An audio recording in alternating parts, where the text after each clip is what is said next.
नमस्कार विद्यार्थी मित्रांनो, मी श्री विलास अनंत राठोड, ठक्करबापा मनपा महापालिका माध्यमिक शाळेचा सहाय्यक शिक्षक, महानगरपालिका माध्यमिक विभाग आयोजित राज्यस्तरीय ऑनलाईन तासिकेमध्ये मी आपल्या सर्वांचं स्वागत करतो. विद्यार्थी मित्रांनो, आज आपण इयत्ता 9वी मराठी विषयाचा अभ्यास करणार आहोत.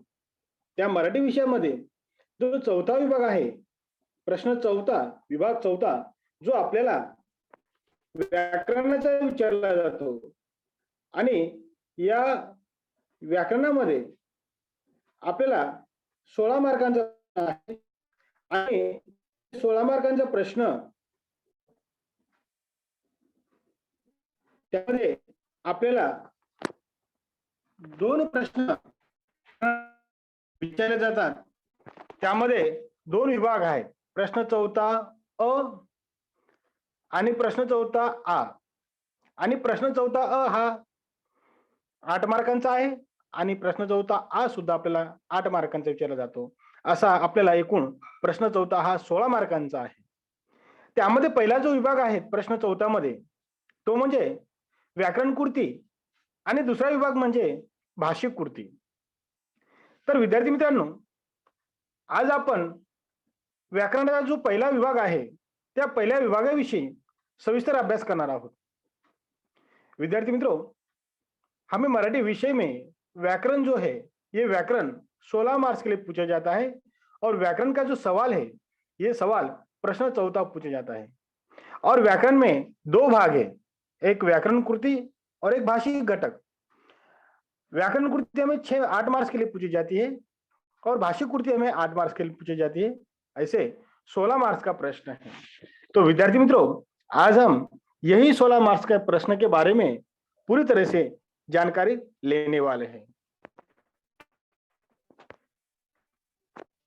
विद्यार्थी मित्रांनो, भाषा अभ्यास यामध्ये आपल्याला प्रश्न चौथा अ मध्ये आपल्याला पहिला प्रश्न जो विचारला जातो 2 मार्कांचा, तो 2 मार्कांचा प्रश्न म्हणजे वाक्य ओळखा. त्यानंतर आपल्याला 2 मार्कांचा प्रश्न विचारला जातो, तो म्हणजे वाक्य रूपांतर करा. नंतर तिसरा जो प्रश्न विचारला जातो तो म्हणजे वाक्य प्रचाराचा अर्थ सांगून वाक्यात उपयोग करा. हा प्रश्न आपल्याला प्रश्नपत्रिकेमध्ये 3 उदाहरण दिलेले असतात आणि त्या 3 उदाहरणांपैकी 2 आपल्याला सोडवायचे असतात. 4 मार्कांचा प्रश्न आहे. असा एकूण 8 मार्कांचा प्रश्न भाषा अभ्यासावर आपल्याला विचारला जातो. विद्यार्थी मित्रों, भाषा अभ्यास में जो पहला विभाग है अ व्याकरण कृति. इस व्याकरण कृति में हमें 8 मार्क्स के लिए जो सवाल पूछे जाते हैं, वो सवाल, पहला सवाल ये पूछा जाता है कि वाक्य पहचानो. 2 मार्क्स के लिए 2 उदाहरण आते हैं, 2 मार्क्स के लिए. हमें एक्चुअल हमें अगर पहचान लिया तो हमें 2 में से 2 मार्क्स मिलते हैं. दूसरा, वाक्य परिवर्तन करो. वाक्य परिवर्तन भी 2 मार्क्स के लिए आता है और ये वाक्य परिवर्तन हमें दिए गए सूचना के अनुसार, यानी सवाल दिया जाता है और ब्रैकेट में सूचना दी जाती है और उस सूचना के आधार पर हमें वाक्य परिवर्तन करना होता है. तो ये हमें 2 मार्क्स के लिए 2 उदाहरण पूछे जाते हैं. प्रश्न चौथा अ में जो तीसरा सवाल है, वाक्य में प्रयोग करो, ये हमें 3 दिए जाते हैं और 3 में से हमें 2 का अर्थ बता के वाक्य में प्रयोग करना होता है. इस प्रकार हमें 8 मार्क्स के लिए 8 मार्क्स के लिए व्याकरण कृति का सवाल हमें प्रश्न पत्रिका कृति आराखड़ा में पूछा जाता है. दूसरा है भाषिक कृति. भाषिक कृति में हमें प्रश्न चौथा आ में 5 सवाल आहे. 5 प्रश्न कोणकोणते आहेत तर विरुद्धार्थी शब्द, लिंग, वचन, अनेक शब्दांचा एक शब्द, असे जे 5 प्रकार जे आहेत, त्या 5 प्रकारांपैकी आपल्याला 4 मार्काला 4 विचारले जातात. म्हणजे 5 पैकी कोणतेही 4 विचारले जाऊ शकतात. म्हणजे विरुद्धार्थी शब्द असो, लिंग असो, समानार्थी शब्द असो, एक वचन अनेक वचन असो किंवा अनेक शब्दांचा एक शब्द असो, अशा 5 पैकी कोणते 4 विचारले जातील 4 मार्काला. आणि आपल्याला दोन शब्द दिलेले असतात, म्हणजे विरुद्धार्थी शब्द दोन येतील, अर्ध्या अर्ध्या मार्काला 1 मार्कांचा. लिंग दोन असतील, अर्ध्या अर्ध्या मार्कांचा 1 मार्कांचा. अशा प्रकारे आपल्याला 4 मार्कांचा तो प्रश्न विचारला जातो. दुसरा जो 2 मार्कांचा प्रश्न आहे, अतिशय सोपा आणि आपल्याला 2 पैकी 2 मार्क देणारा तो प्रश्न म्हणजे लेखन नियमानुसार लेखन करा, 2 गुण. म्हणजे आपल्याला 4 शब्द दिलेले असतात. 4 शब्द दिलेले असतात म्हणजे निर्णय. मग या निर्णय या शब्दामध्ये काना, मात्रा, उकार, विलांटी चुकीची असेल तर या 3 चुकीचे असतील, पण एक शब्द बरोबर असेल निर्णय, तर तो अचूक शब्द आपल्याला ओळखून तो लिहायचा असतो आणि त्याला 1 मार्क असतात. दुसरा जो आहे लेखन नियमानुसार वाक्य लिहा किंवा आपल्याला लेखन नियमानुसार वाक्य लिहायला सांगितले जातात, की एखादी ओळी दिलेली असते आणि त्या ओळीमध्ये आपल्याला योग्य विरामचिन्हांचा, योग्य शब्दांचा, काना, मात्रा, उकार, विलांटींचा योग्य उपयोग करून आपल्याला तो नवीन लिहावा लागतो. दुसरा म्हणजे विरामचिन्ह हे सुद्धा आपल्याला 2 मार्कांचे विचारले जातात आणि अतिशय सोपं म्हणजे मराठी भाषेमध्ये जे 12 विरामचिन्ह आहेत, प्रश्नचिन्ह, पूर्णविराम, एकेरी अवतरण चिन्ह, दुहेरी अवतरण चिन्ह, संयोग चिन्ह अशा प्रकारचे 12 चिन्ह आहेत आणि त्या 12 चिन्हापैकी आपल्याला कोणतेही 4 चिन्ह विचारले जातात 2 मार्काला. म्हणजे आपल्याला 2 पैकी 2 मार्क्स मिळायला तिथं मदत होते. आणि हा प्रश्न कसा विचारला जातो तर आपल्याला कधी कधी चिन्ह दिलेले असतात 4, त्यांच्या जोड्या लावायच्या असतात. म्हणजे चिन्ह दिले असतील, चिन्हांच्या समोर त्यांची नावं असतील, ते जोड्या लावायचे असतात. कधी कधी आपल्याला ओळी दिलेल्या असतील, त्या ओळीमध्ये चिन्हांचा उपयोग केलेला असतो आणि ते एक एक चिन्हांची नावं लिहून आपल्याला लिहायचे असतात. अशा प्रकारे आपल्याला 16 मार्कांचा व्याकरणाचा प्रश्न विचारला जातो. तर चला विद्यार्थी मित्रांनो, आता आपण पहिल्याच घटकाचा म्हणजे व्याकरण घटकावर आधारित कृती याचा पहिला जो प्रश्न आहे, प्रश्न 4 अ मध्ये पहिला प्रश्न म्हणजे वाक्य ओळखा. वाक्य म्हणजे काय? विद्यार्थी मित्रांनो, वाक्य म्हणजे काय? दैनंदिन जीवनामध्ये आपण जे बोलतो आणि आपल्या तोंडून निघालेले जे शब्द असतात, त्या शब्दांचा अर्थपूर्ण समूहाला त्या शब्दांच्या अर्थपूर्ण समूहाला वाक्य म्हणतात. म्हणजे आता मी तुम्हाला शिकवतोय आणि मी तुम्हाला शिकवत असताना माझ्या तोंडातून अनेक शब्द निघत आहेत आणि हे अनेक शब्दांचा एक समूह बनल्यानंतर त्याला विशेष असा अर्थ प्राप्त होतो आणि त्यालाच वाक्य असे म्हणतात. आता वाक्याची दुसरी व्याख्या बघा. अनेक शब्दांचा समूह आणि समूहांचा योग्य अर्थ म्हणजेच वाक्य होय. अनेक शब्द, आता मी बोलतोय, मी तुम्हाला शिकवत आहे, हे वाक्य बोललं. या वाक्यामध्ये अनेक शब्द आहेत. त्या शब्दांचं एकत्रीकरण केलं आणि एकत्रीकरण केल्यानंतर एक वाक्य तयार झालं, की मी तुम्हाला शिकवत आहे, असं एक वाक्य तयार झालं. म्हणजे अनेक शब्दांच्या समूहाला, अर्थपूर्ण समूहाला आपण वाक्य असे म्हणतो. अशी वाक्याची व्याख्या आहे.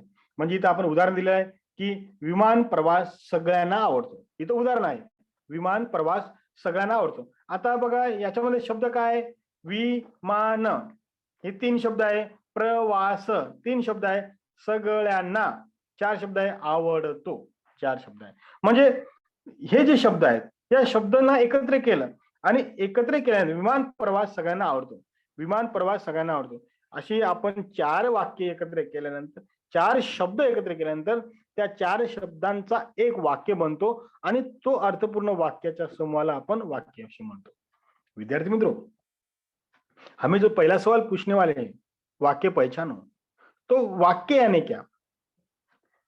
तो वाक्य यानी क्या? शब्द के अर्थपूर्ण समूह को, शब्द के अर्थपूर्ण समूह को वाक्य कहते हैं. कि दैनंदिन जीवन में हमारे मुंह से बहुत सारे शब्द बोले जाते हैं और हमारे मुंह से बोले गए शब्दों को हम इकट्ठा करते हैं और इकट्ठा करने के बाद उसका एक वाक्य तैयार होता है. यानी जहाज से सफर करना सभी को अच्छा लगता है, तो इसमें शब्द कौन कौन से? जहाज से सफर करना सभी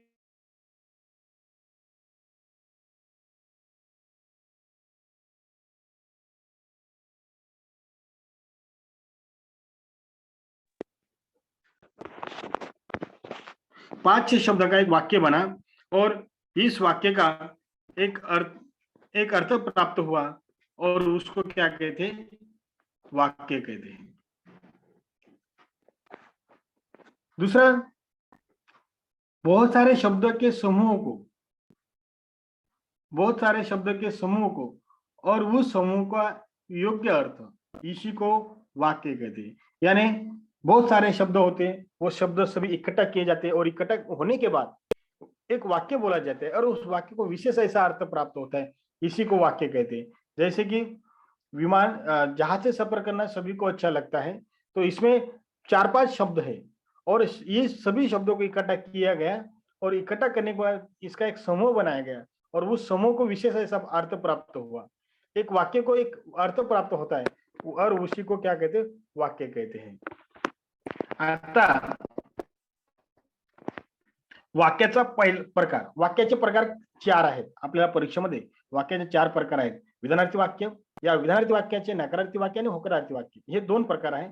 विधानार्थी वाक्याचे 2 प्रकार, होकारार्थी वाक्य, नकारार्थी वाक्य। दुसरा वाक्याचा प्रकार आहे तो प्रश्नार्थ वाक्य, तिसरा वाक्याचा प्रकार आहे आज्ञार्थी वाक्य, चौथा वाक्याचा प्रकार आहे उद्गारवाचक वाक्य। तर आता आपण पहिला जो वाक्याचा प्रकार आहे तो म्हणजे विधानार्थी वाक्य। विधानार्थी वाक्य म्हणजे काय?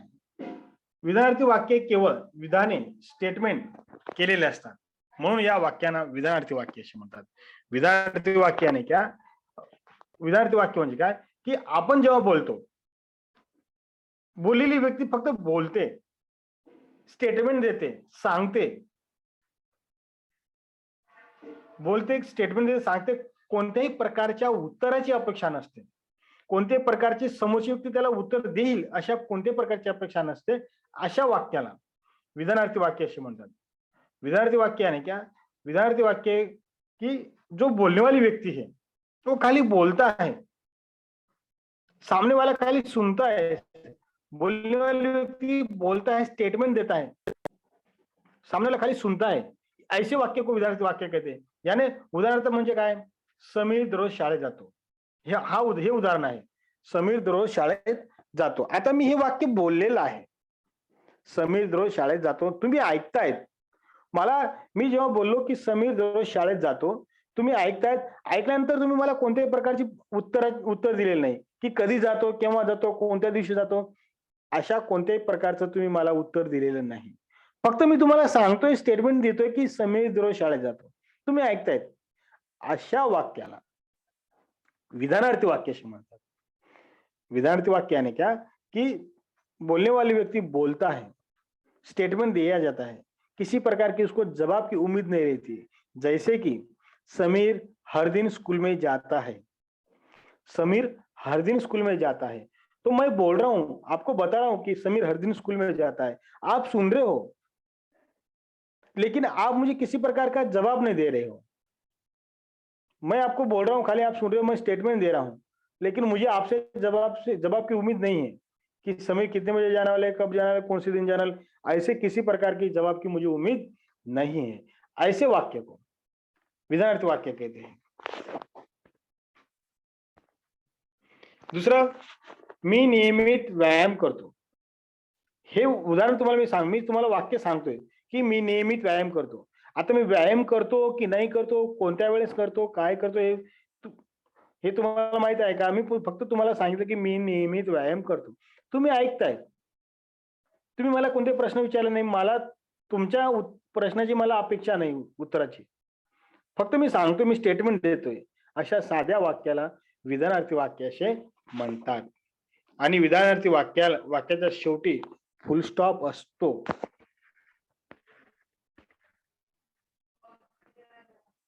विधानार्थी वाक्याचे 2 प्रकार आहेत, होकारार्थी वाक्य आणि दुसरा आहे नकारार्थी वाक्य। होकारार्थी वाक्य म्हणजे काय की ज्या वाक्यामध्ये होकार असतो, यस आहे, ज्या वाक्यामध्ये होकार असतो, हो मी शाळेत जाणार आहे, म्हणजे होकारार्थी वाक्य। अशा वेळी कोणालाही राग येईल, अशा वेळेस कोणालाही राग येईल। आता हे वाक्य मी बोलतोय, होकार देतोय, हो अशा वेळेस कोणालाही राग येईल, म्हणजे होकारार्थी वाक्य, एस सांगणार वाक्य, अशा वाक्याला आपण काय म्हणतो? होकारार्थी वाक्य। मी फार सुखी आहे, मी फार सुखी आहे. म्हणजे आहे म्हणजे हो, म्हणजे ज्या वाक्यामध्ये यस, हो, आहे असे वाक्य असतात, अशा वाक्याला आपण होकारार्थी वाक्य असे म्हणतो. नकारार्थी वाक्य म्हणजे काय, की ज्या वाक्यामध्ये नकार, नाही असे नकार दर्शवलेला असतो, अशा वाक्याला नकारार्थी वाक्य असे म्हणतात. उदाहरणार्थ, मी दुःखी नाही. मी दुःखी नाही. नाही म्हणजे नो, नकारार्थी वाक्य आहे. आहे म्हणजे हो, आहे, होकारार्थी वाक्य आहे. अशा वाक्याला आपण काय म्हणतो, नकारार्थी वाक्य असे म्हणतो. विद्यार्थी मित्रों, विधानार्थी वाक्य के दो प्रकार हैं. पहला होकारार्थी वाक्य. होकारार्थी वाक्य यानी क्या, कि जिसका जवाब हाँ होता है, जिसमें हाँ होता है, यस, हाँ होता है, ऐसे वाक्य को होकारार्थी वाक्य कहते हैं. नकारार्थी वाक्य यानी क्या, कि जिसमें नहीं, नो, नहीं ऐसे होता है, उसको नकारार्थी वाक्य कहते हैं. होकारार्थी वाक्य का पहला उदाहरण क्या है, मैं सुखी हूं. मैं क्या हूं, सुखी हूं. ये क्या हुआ, होकारार्थी हो गया. और मैं दुखी नहीं, ये क्या हुआ, नकारार्थी वाक्य हो गया. दुसरं, प्रश्नार्थक वाक्य. ज्या वाक्यामध्ये केवळ प्रश्न विचारला जातो, ज्या वाक्यामध्ये केवळ प्रश्न विचारला, मी तुम्हाला प्रश्न विचारतो, तुम्ही मला उत्तर देणार. ज्या वाक्यामध्ये प्रश्न विचारला जातो म्हणजे उत्तराची अपेक्षा असते, अशा वाक्याला प्रश्नार्थक वाक्य असे म्हणतात. आणि प्रश्नार्थक वाक्याच्या शेवटी प्रश्नचिन्ह असतो. आता उदाहरण म्हणजे काय, की सोहम अभ्यास केला का. मी विचारलं, सोमला विचारलं, सोम अभ्यास केला का. मग सोम मला उत्तर देईल, नाही केला, केला आहे. अशा प्रकारे हो किंवा नाही मध्ये मला उत्तर येईल, अशा वाक्याला प्रश्नार्थक वाक्य असे म्हणतात. तुझ्या घरात किती माणसे आहेत, मी प्रश्न विचारलाय. मग मी ज्याला प्रश्न विचारलेला आहे तो मला उत्तर देईल. मला उत्तराची अपेक्षा आहे आणि उत्तर मिळालंच पाहिजे. ज्या वाक्यामध्ये प्रश्न विचारला जातो, उत्तराची अपेक्षा असते, अशा वाक्याला प्रश्नार्थक वाक्य असे म्हणतात. प्रश्नार्थ वाक्य यानी क्या है, कि जिस वाक्य में सवाल पूछे जाते हैं, सवाल पूछे जाते हैं, जवाब की उम्मीद रहती है, जवाब देना जरूरी होता है, ऐसे वाक्य को प्रश्नार्थ वाक्य कहते हैं. और प्रश्नार्थ वाक्य के अंत में प्रश्न चिन्ह होता है. जैसे कि सोम पढ़ाई की है क्या, सोम बोलेगा नहीं किए, किया है. मतलब सोम का जो जवाब रहेगा वो मुझे मिलना ही मिलना जरूरी है, क्योंकि मैंने सोम को सवाल पूछा हूं. आपके घर में कितने लोग हैं, फिर आप मुझे जवाब दोगे. मैंने जिसको सवाल पूछा वो मुझे जवाब देगा कि मेरे घर में 2 आदमी है, 3 आदमी है, 5 आदमी है. इस प्रकार मुझे जवाब की उम्मीद रहती है. ज्या वाक्यामध्ये प्रश्न विचारला जातो आणि उत्तर मिळालंच पाहिजे, अशा वाक्याला प्रश्नार्थक वाक्य असे म्हणतात. आज्ञार्थी वाक्य. आज्ञार्थी वाक्य म्हणजे काय, की ज्या वाक्यामध्ये आज्ञा, सल्ले, उपदेश दिलेले असतात, अशा वाक्यांना आज्ञार्थी वाक्य असे म्हणतात. ज्या वाक्यामध्ये सल्ला, उपदेश, आदेश, आदेश ऑर्डर दिलेले असतात, त्या वाक्याला आपण आज्ञार्थी वाक्य असे म्हणतो. मग उदाहरणार्थ बघा, मुलांनो शिस्त पाळा. पाळा, मुलांनो शिस्त पाळा. या वाक्यात काय, मी तुम्हाला सांगतोय की मुलांनो शिस्त पाळा. मी तुम्हाला आज्ञा देतोय कशाची, शिस्त पाळण्याची. दुसरा, बाबा डॉक्टरकडे जा. बाबा, दुसरं उदाहरण काय, की बाबा डॉक्टरकडे जा. म्हणजे मी बाबांना सांगतोय की बाबा डॉक्टरकडे जा, बाबांना सल्ला देतोय काय, की डॉक्टरकडे जाण्याचा. नेहमी खरे बोलावे. नेहमी खरे बोलावे म्हणजे काय करतोय, मी तुम्हाला उपदेश देतोय की नेहमी खरे बोलावे. म्हणजे काय, की ज्या वाक्यामध्ये आज्ञा, सल्ले, आदेश, उपदेश दिलेले असतील, त्या वाक्याला आपण आज्ञार्थी वाक्य असे म्हणतो. आज्ञार्थी वाक्य क्या, जिस वाक्य में कोई सलाह दिया है, कोई उपदेश दिया है, कोई ऑर्डर दी है, ऐसे वाक्य को आज्ञार्थी वाक्य कहते हैं. जैसे कि बच्चों कतार से खड़े रहो. मैंने क्या किया, आपको ऑर्डर दिया, कौन सी ऑर्डर दिया है कि कतार में खड़े होने की। बाबा डॉक्टर करे जाओ, मैंने बाबा को क्या कहा कि डॉक्टर के पास जाने का सलाह दिया है। हमेशा सच बोलो, हमेशा सच बोलो। मैंने क्या किया, आपको उपदेश दिया है कि हमेशा सच बोलने का। इसी प्रकार जिस वाक्य में आज्ञा, सल्ले, उपदेश, आदेश रहते दिए जाते हैं, ऐसे वाक्य को आज्ञार्थी वाक्य कहते हैं।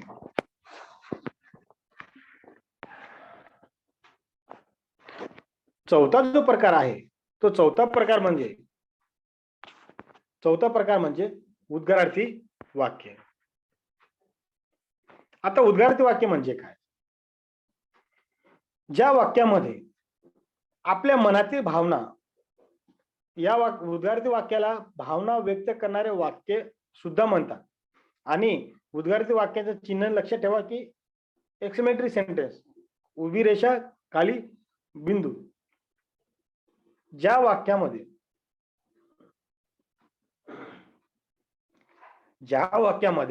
आपल्या मनातील भावना, तीव्र इच्छा, तीव्र उद्गारातून म्हणजे बोलण्यातून, उद्गारातून म्हणजे बोलण्यातून, आपल्या मनातील भावना, इच्छा बोलण्यातून व्यक्त होते। आपल्या मनातील भावना, इच्छा बोलण्यातून व्यक्त होते, त्या वाक्याला उद्गारार्थी वाक्य म्हणतात। आपल्या मनातील भावना म्हणजे काय? उदाहरणार्थ बघा, अरे रे धावताना पडलास तो, दुःख झालं ना। मी त्याला जेव्हा एखादा मुलगा धावता धावता पडला, आपण त्याला काय म्हणतो? अरे रे धावताना पडलास तू। म्हणजे लगेच त्याच्या प्रती आपल्या मनामध्ये दुःख व्यक्त करणारे शब्द, दुःख व्यक्त करणारी भावना आपल्या मनामध्ये येते। म्हणजेच काय की आपल्या मनातील ज्या काही भावना आहेत, ज्या काही इच्छा आहेत, त्या इच्छा, त्या भावना आपल्या बोलण्यातून व्यक्त होतात। म्हणजेच काय, उदाहरणार्थ, अरे रे धावताना पडलास तू, म्हणजे दुःख व्यक्त करतोय। शाबास, दुसरं उदाहरण बघा, शाबास जिंकलास तू, शाबास जिंकलास तू, म्हणजे त्या मुलाचं प्रशंसा करतोय मी। तिसरं उदाहरण काय, मी पक्षी झालो तर, मी पक्षी झालो तर, म्हणजे माझ्या मनामध्ये तीव्र इच्छा व्यक्त करतो। जर मी पक्षी झालो तर, म्हणजे माझ्या मनामधली इच्छा आहे की मी पक्षी झालो तर, म्हणजे सांगण्याचं तात्पर्य काय की आपल्या मनातील भावना, इच्छा बोलण्यातून व्यक्त होतात, त्या वाक्याला उद्गारार्थी वाक्य असे म्हणतात। विद्यार्थी मित्रों, उद्गारार्थी वाक्य यानी क्या? उद्गारार्थी वाक्य को अपने मन की भावना व्यक्त करने वाला वाक्य भी कहा जाता है, और उसका चिन्ह होता है खड़ी रेखा नीचे बिंदी। ये चिन्ह आपको ध्यान में रखना है। उद्गारार्थी वाक्य यानी क्या? जिस वाक्य में अपने मन की भावनाएं, इच्छा हमारे बोलने से व्यक्त की जाती है, हमारे बोलने से व्यक्त की जाती है, ऐसे वाक्य को उद्गारार्थी वाक्य कहते हैं। जैसे कि अरे रे दौड़ते दौड़ते गिर गया तू। जब कभी कभी कोई लड़का दौड़ते दौड़ते गिर गया और हमारे मन में तुरंत वाक्य निकलते, अरे रे दौड़ते दौड़ते तू गिर गया, तो दुख व्यक्त होता है। दूसरा वाक्य, उदाहरण, शाबाश जीत गया तू। हम क्या करते हैं, कोई बच्चा अगर जीत गया तो उसकी प्रशंसा करनी है, तो हम लोग तुरंत वाह शाबाश तू जीत गया रे, मतलब उसकी प्रशंसा करते हैं, वाह कितना सुंदर दृश्य है। यानी हम आनंद, खुशी व्यक्त कर रहे। चौथा उदाहरण क्या है, मैं पंछी बना तो, मैं पंछी बना तो मेरे मन की भावना मैं व्यक्त कर रहा हूं। अगर मैं पंछी बना तो इसी प्रकार उद्गारित वाक्य नहीं क्या कि हमारे मन की भावना है, इच्छा हमारे बोलने से व्यक्त की जाती है, ऐसे वाक्य को उद्गारित वाक्य कहते हैं। आता विद्यार्थी मित्रांनो, वाक्य रूपांतर करा. वाक्य रूपांतर करा हा आपल्याला 2 मार्कांचा प्रश्न आहे. आणि वाक्य रूपांतर करताना वाक्याच्या अर्थामध्ये म्हणजे आपल्याला प्रश्न दिलेले असतील आणि कंसामध्ये सूचना दिलेल्या असतील, त्या सूचनेनुसार आपल्याला वाक्य रूपांतर बदल करायचा आहे.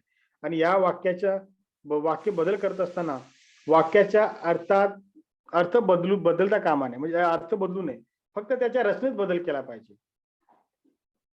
आणि दुसरी गोष्ट म्हणजे काय की वाक्य रूपांतर करताना जी काही महत्वाची गोष्ट आहे ती गोष्ट आपण लक्षात ठेवावी आणि वाक्य रूपांतर करत असताना फक्त रचनेमध्ये बदल करावा, त्याच्या अर्थात बदल होता कामा नये. सांगण्याचं तात्पर्य काय की आपण एखादं उदाहरण आलेलं आहे परीक्षेमध्ये, सूचना दिलेली आहे, त्या सूचनेनुसार आपल्याला त्या वाक्याचा बदल करायचा आहे.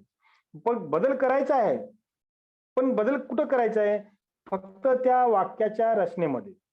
वाक्यामध्ये बदल होईल पण त्याच्या अर्थात बदल होणार नहीं आणि अर्थामध्ये बदल होऊ नये.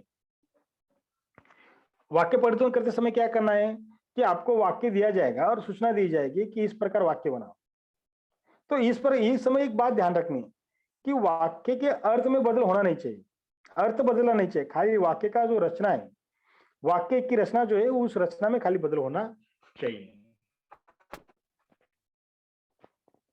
अभी वाक्य रूपांतर कसं वाक्य आहे, किती सुंदर आहे ताजमहल, किती सुंदर आहे ताजमहल. आता या वाक्यामध्ये बघा उद्गारार्थ चिन्ह आहे, म्हणजे हे वाक्य उद्गारार्थी वाक्याचं आहे आणि या वाक्याचं आपल्याला विधानार्थी करायचं.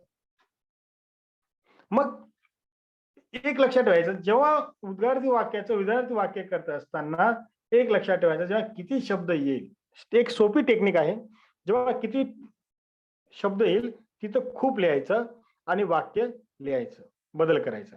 म्हणजे किती सुंदर आहे ताजमहल, किती सुंदर आहे ताजमहल, किती हा शब्द उद्गारवाचक शब्द आहे आणि आपल्याला विधानार्थी वाक्य बनवायचं आहे त्याचं. ताजमहल खूप सुंदर आहे, सोपं वाक्य झालं. फक्त कितीचं खूप लिहिलं आणि वाक्य आपण बदल केलं, पण अर्थात बदल केला नाही. ताजमहल खूप सुंदर आहेच, किती सुंदरच्या ऐवजी आपण फक्त खूप शब्द लिहिला. म्हणजे एक लक्षात ठेवायचं की उद्गारवाचक वाक्याचं विधानार्थी वाक्य करत असताना कितीच्या ऐवजी खूप अपशब्द लिहायचा आणि वाक्य बनवायचं आहे. वाक्य परिवर्तन करते समय यह उदाहरण एक दिया गया है कि कितना सुंदर है ताजमहल, कितना सुंदर है ताजमहल. कितना यानी उद्गारवाचक शब्द है, इसका आपको विधानार्थी वाक्य बनाना है. तो विधानार्थी वाक्य बनाने समय कितना है ना, उस समय बहुत सुंदर है ताजमहल, इतना बना ताजमहल बहुत सुंदर है. इस प्रकार वाक्य आपको बदल करना है. दुसरं, तुझ्या भेटीला खूप आनंद झाला. झाला म्हणजे विधानार्थी वाक्य आहे. या विधानार्थी वाक्याचं आपल्याला उद्गारार्थक वाक्य बनवायचं आहे. तुझ्या भेटीचे खूपच्या ऐवजी आपल्याला किती लिहावं लागेल आणि उत्तराचं चिन्ह लिहावं लागेल. तुझ्या भेटीने खूप आनंद झाला, हे विधानार्थी वाक्य आहे. आता खूप आलेलं आहे, त्याचं उद्गारार्थी वाक्य बनवायचं आहे. म्हणजे तुझ्या भेटीने किती आनंद झाला, तुझ्या भेटीने किती आनंद झाला. किती हा शब्द काय आहे, उद्गारवाचक शब्द आहे. तिसरं वाक्य आहे, वाक्य शाळेच्या भल्यासाठी मुख्याध्यापकाने खूप काही केले. हे विधानार्थी वाक्य आहे. त्या विधानार्थी वाक्याचं आपल्याला प्रश्नार्थक वाक्य बनवायचं आहे. शाळेच्या भल्यासाठी मुख्याध्यापकाने खूप काही केले. मग आपण प्रश्नार्थक चिन्ह लिहून आपण वाक्य लिहिणार आहोत. शाळेच्या भल्यासाठी मुख्याध्यापकाने काय केलं, प्रश्न बनला. अशा प्रकारे आपल्याला वाक्य बदल करावा.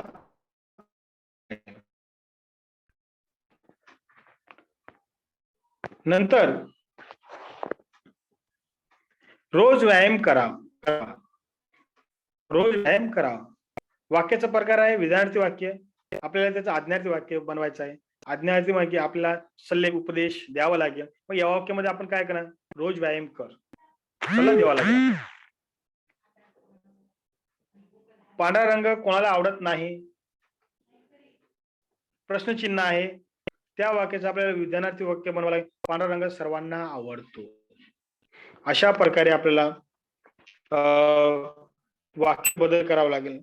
याच्यामध्ये प्रश्न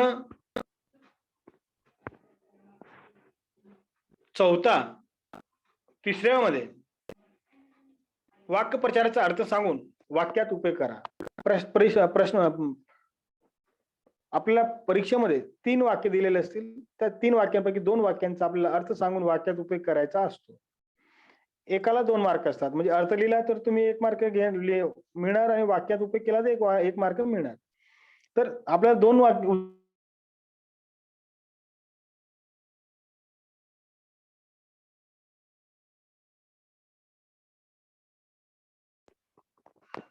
आपल्या पाठ्यपुस्तकामधील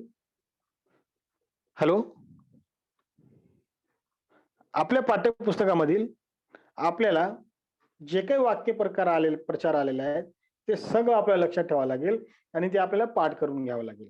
म्हणजे कोणतंही आलं तर आपल्याला लिहिता येणं सोपं व्हायला पाहिजे आणि 2 पैकी 2 मार्क्स मिळायला पाहिजे. तर इथं बघा 4 मार्क आहेत. त्या तिथं आपल्याला प्रश्न विचारला जाईल की खालील वाक्य प्रचाराचा अर्थ सांगून वाक्यात उपयोग करा. नीचे दिए गए वाक्य का अर्थ बता के वाक्य में उपयोग करो. अर्थ को 1 मार्क्स मिलेगा और वाक्य में उपयोग करो को 1 मार्क्स मिलेगा. गौरव वाटणे. गौरव वाटणे म्हणजे काय? अभिमान वाटणे. हा एवढं लिहिलं तुम्ही, अर्थ लिहिला तर 1 मार्क तुम्हाला मिळाला.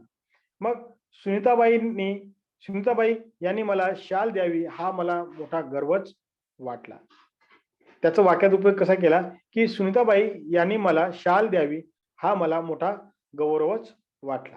अशा प्रकारे तुम्हाला वाक्याचा अर्थ सांगून वाक्यात उपयोग करायचा आहे. वाक्य का अर्थ बताना है और अर्थ बताने के बाद आपको वाक्य में प्रयोग करना है. वाक्य का अर्थ बताया तो आपको 1 मार्क्स मिलेगा, प्रयोग किया तो आपको 1 मार्क्स मिलेगा. ऐसा आपको 2 सवाल हल करने का है, 4 मार्क्स मिलेगा. दुसरा उसंत न लाभणे. उसंत न लाभणे म्हणजे वेळ न मिळणे. काही कामामुळे मार्केटला जायला वेळच उसंतच मिळाली नाही. बेतात असणे, तयारीत असणे. काम झाल्यावर मी निघण्याच्या बेतात होतो. नंतर भीष्म प्रतिज्ञा करणे, मनाशी पक्के ठरवणे. वर्षाच्या सुरुवातीला मी भीष्म प्रतिज्ञा करून अभ्यासाला सुरुवात केली. वर्ज्य करणे, सोडून देणे, त्याग करणे. मुलांनी वाईट पदार्थ वर्ज्य केले पाहिजे. मैंने यहाँ 4-5 वाक्य का अर्थ बता के उपयोग किया. आपको अपने टेक्स्ट बुक में जितने वाक्य है वो उतने ही वाक्य आपको ध्यान में रखना है और ध्यान में रखने के बाद आपको वो समझ के लेना है और नहीं समझा तो आपको ज्ञात करना जरूरी है. क्योंकि आपको जो टेक्स्ट बुक है टेक्स्ट बुक के बाहर का आने वाला सवाल नहीं है. जो आपके पाठ में है, जो दिया गया है उसी में से आपको पूछ सकते हैं और वो आपको पूछने के बाद आपको लिखना बहुत ही जरूरी है.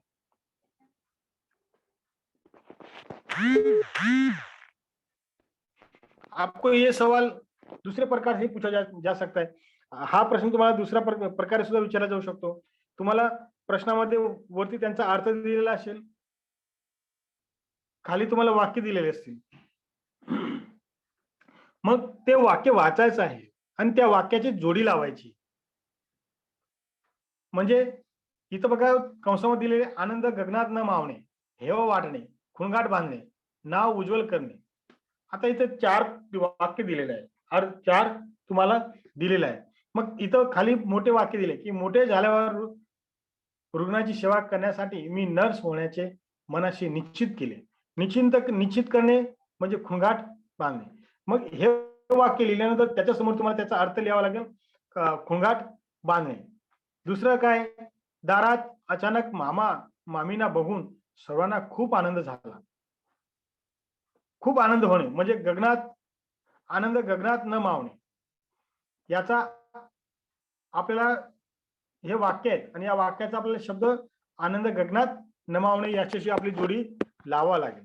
आंतरराष्ट्रीय स्पर्धेमध्ये कौस्तुभने बुद्धिबळ खेळात शाळेचे नाव उज्ज्वल केले. शाळेचे नाव उज्ज्वल केले. मग नाव उज्ज्वल करणे म्हणजे परीक्षेमध्ये काय सांगतील तुम्हाला अशा प्रकारे सुद्धा प्रश्न विचारला जाऊ शकतो. तुम्हाला वरती वाक्य दिलेले त्याचा वाक्य दिलेलं असेल त्या वाक्याचं तुम्हाला शोधून ते उत्तर तुम्हाला लिहायची असतात. इथं मी तुम्हाला दिले खुणगाठ बांधणे, निश्चय करणे. अशा प्रकारे तुम्हाला परीक्षेमध्ये वाक्य येतील आणि तुम्हाला त्याचा अर्थ लिहायचा आहे. विद्यार्थी मित्र, दुसरा जो प्रकार आहे तो दुसरा प्रकार म्हणजे आपल्याला भाषा अभ्यास. आपण आता व्याकरण घटकावर आपण प्रश्न पाहिले. आता भाषा अभ्यास, या भाषा अभ्यासामध्ये मी तुम्हाला सांगितलं की आपल्या परीक्षेमध्ये 5 प्रकार जे आहेत, 5 प्रकार जे आहेत, मी जे तुम्हाला स्क्रीनवर दाखवतो, हा सुद्धा प्रश्न तुम्हाला 8 मार्कांचा आहे. 8 मार्कांचा आहे. त्यामध्ये पहिला जो प्रश्न आहे की शब्द संपत्ती. या शब्द संपत्तीमध्ये तुम्हाला 5 प्रकार आहेत. विरुद्धार्थी शब्द आहे, समानार्थी शब्द आहे, लिंग आहे, वचन आहे, अनेक शब्द समूहाबद्दल एक शब्द आहे. आणि या 5 प्रकारांपैकी तुम्हाला परीक्षेमध्ये कोणते 4 प्रकार विचारले जातील आणि 4 प्रकारांपैकी 4 विचारले जातील. तुम्हाला त्याचं अचूक लिहायचं आहे. म्हणजे कधी कधी समानार्थी शब्द, विरुद्धार्थी शब्द, लिंग, वचन असे 4 प्रकार विचारले जाऊ शकतात. कधी कधी विरुद्धार्थी शब्द, समानार्थी शब्द, वचन आणि शब्द समूहाबद्दल एक शब्द असं पण विचारले जाऊ शकतील. म्हणजे तुम्हाला 4 मार्काला 5 पैकी कोणते 4 विचारले जाऊ शकतात 4 मार्काला. मग यासाठी काय केलं पाहिजे तुम्ही? तर तुम्हाला यांचा संग्रह करावा लागेल. याचं काय करावं लागेल? तुम्हाला संग्रह करावा लागेल. संग्रह म्हणजे काय की जेवढे पुस्तकामध्ये विरुद्धार्थी शब्द आहे, जितने तुम्हारे बुक में विलोम शब्द है, ये सभी विलोम शब्दों को इकट्ठा करना है, समानार्थी शब्दों को इकट्ठा करना है, लिंग को इकट्ठा करना है, वचन को इकट्ठा करना है. मतलब 50-50, 60-60 तुम्हारे पास लिंग, वचन, विलोम शब्द, समानार्थी शब्द होने चाहिए. मतलब टेक्स्ट बुक में जितने जहां जहां आपको शब्द दिखाई देंगे, पाठ में आपको जहां जहां शब्द दिखाई देंगे, वो शब्द आप एक कॉपी में लिखना बहुत जरूरी है. और वो शब्द बार बार आपको याद करना है, बार बार पढ़ना है. और पढ़ने के बाद आपको एग्जाम में वही शब्द पूछे जाएंगे. और ये ऑब्जेक्टिव सवाल है. ये ऑब्जेक्टिव सवाल है. ऑब्जेक्टिव सवाल आपको इसमें मार्क्स करते नहीं है. आपने विलोम शब्द 2 में से 2 सही लिखा तो आपको 1 मार्क्स मिलेगा. तो इसी प्रकार ये जो 5 प्रकार है, 5 प्रकार का आपको सभी उदाहरण आपको इकट्ठा करना है. और इकट्ठा करने के बाद आपको क्या करना है? बार बार पढ़ने का है.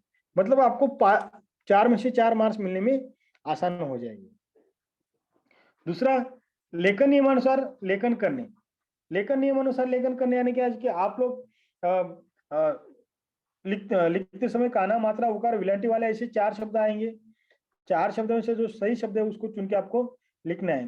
कभी कभी ये सवाल आपको वाक्य दिए जाएंगे, वाक्य में शब्द गलत रहेंगे, वो शब्दों को आपको सही करके आपको लिखने का है. 2 मार्क्स के लिए सवाल पूछा जाएगा की योग्य विराम चिन्हाचा उपयोग करून वाक्य लिहा किंवा विराम चिन्ह, योग्य विराम चिन्हाचा उपयोग करून वाक्य लिहा. म्हणजे तुम्हाला साधं वाक्य दिलेलं असेल, साधं वाक्य दिले, त्या साध्या वाक्यामध्ये तुम्हाला जिथं जिथं योग्य विराम चिन्ह लावावे लागतील लेखन नियमानुसार, ते तर तिथं तुम्हाला लावावं लागेल. म्हणजे आणि 2 मार्काला जो असं पण विचारले जाऊ शकतात की विरामचिन्ह दिलेले असतील, त्याच्या समोर त्यांची नावं दिलेली असतील, तुम्हाला जोड्या लावायची आहेत. कधी कधी ओळीमध्ये विरामचिन्ह दिलेले असेल तर एक एक विरामचिन्हाची नावं आणि विरामचिन्ह काढून ते तुम्हाला लिहायची. म्हणजे अगदी सोपा प्रश्न आहे हा 2 मार्कांचा. म्हणजे तुम्ही जे काही 12 विरामचिन्ह आहे ते 12 विरामचिन्ह तुम्ही चांगल्या प्रकारे तुम्ही काय करायचं, पाठ करून घ्या. प्रश्नचिन्ह, पूर्णविराम, एकेरी अवतरण चिन्ह, दुहेरी अवतरण चिन्ह, उद्गारावाचक चिन्ह, संयोग चिन्ह, हे जे काही चिन्हांची नावं आहेत, पहिले हे चिन्हांची नावं तुम्ही पाठ करा. म्हणजे तुम्हाला जर जोड्या लावायला विचारला जो गेला प्रश्न, तो तुम्हाला प्रश्न 2 मार्काला तुम्हाला खूप सोपं पडेल. किंवा एखाद्या ओळीमध्ये जर तुम्हाला तो विरामचिन्हाचा उपयोग केलेला दिसला तर तुम्ही एक एक विरामचिन्हाची नावं चांगल्या प्रकारे तुम्ही लिहू शकतात आणि तुम्हाला 2 पैकी 2 मार्क मिळू शकतात.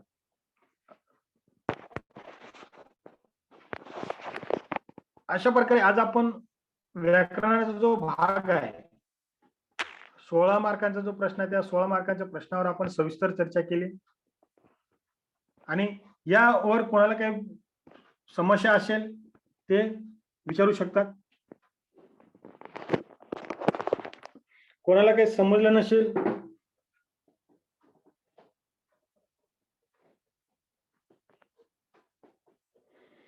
हेलो, किसको कुछ अगर कुछ समझ में नहीं आया हो वो मुझे सवाल पूछ सकते हैं.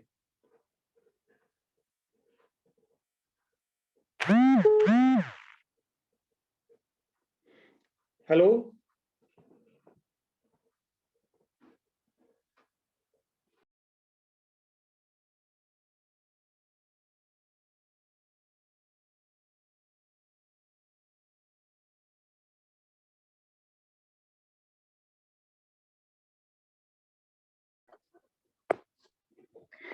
तर अशा प्रकारे विद्यार्थी मित्रांनो आज आपण प्रश्न चौथा आणि विभाग चौथा जो आहे व्याकरण घटकावर आधारित प्रश्न, या व्याकरण घटकावर आधारित प्रश्नावर आपण सविस्तर चर्चा केली आणि आशा करतो की हा भाग तुम्हाला समजलेला असेल.